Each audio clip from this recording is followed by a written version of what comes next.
Hello दोस्तों, प्रणाम। राधे राधे। कैसे होंगे? आशा करती हूँ आप लोग अच्छे ही होंगे। दोस्तों, विवाह गीत है, आप लोगों को बहुत अच्छी लगेगी।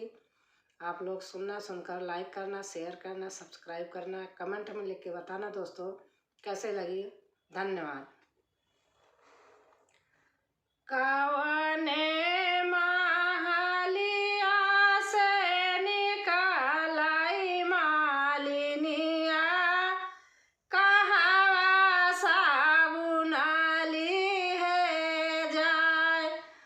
कवने महलिया से निकलाई मालिनिया, कहवा साबुनाली है जाय। कवने महलिया से निकलाई मालिनिया हो, कहवा साबुनाली है जाय।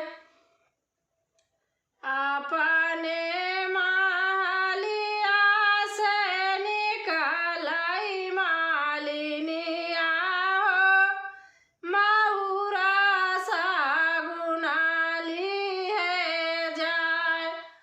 अपने महलिया से निकलाई मालिनिया हो, महुरा साबुनाली है जाय। अपने